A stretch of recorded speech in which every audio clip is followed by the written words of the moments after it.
Chapter 20, Death and Resurrection. Jesus and his disciples traveled to Jerusalem for the Passover festival. The Pharisees and other Jewish leaders were becoming more and more upset with Jesus and his teachings. They looked for ways to trap Jesus into saying something so they could arrest him, but Jesus was too wise for them. Many of his stories pointed out the hypocrisy of the Jewish leaders, how they taught about doing things one way, then actually did them another without the right love in their heart for God. Jesus said, "When the Pharisees and teachers share with you God's commands, listen to them, but don't follow their example. They don't live out what they teach." The high priest met with these leaders to discuss capturing Jesus and putting him to death. "We can't arrest him during Passover," they agreed, "or it will create a huge riot." Jesus and his 12 disciples met together in a home to celebrate the Passover. During the meal, Jesus picked up some bread, thanked God for it, and broke it into pieces.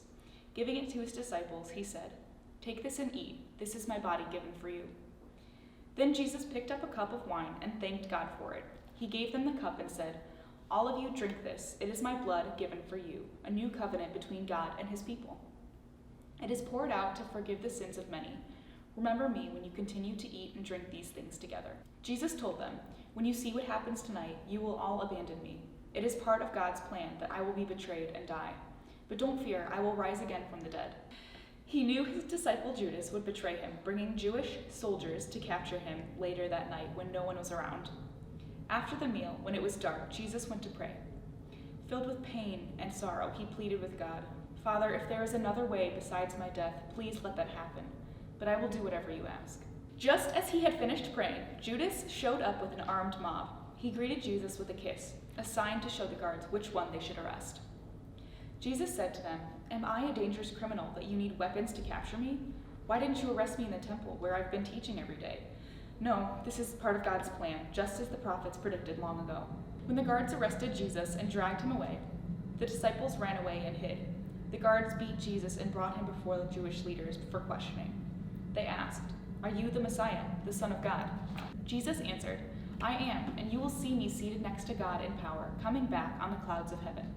When Jesus said this, the high priest tore his clothing in horror and said, "Any man who claims to be God must be put to death."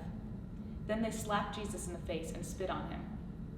Since Jews could not execute anyone without official approval, Jesus was brought to the Roman governor, Pilate. The Jewish leaders stirred up the crowds and pressured Pilate to have Jesus put to death. They shouted, "Crucify him! Crucify him!" Pilate feared a riot would break out, so he handed Jesus over to the Roman soldiers to be crucified. Crucifixion was the cruelest and most humiliating way to die. Jesus was brutally beaten and whipped by the soldiers. They put a crown of sharp thorns on his head and a purple robe around his shoulders. "Hail the King of the Jews," they laughed. All night, the Roman soldiers continued to beat Jesus and mock him.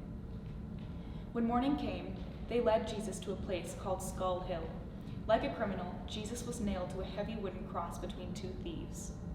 Hanging there, he cried out, "Father, please forgive them. They don't know what they're doing." At noon, darkness filled the skies, blocking out the sun for 3 hours. Suddenly, the thick curtain hanging in the temple tore down the middle. At that moment, Jesus shouted, "Father, I give you my life. It is finished." Then Jesus breathed his last breath and died. The soldiers broke the legs of the criminals crucified next to Jesus to speed up their death.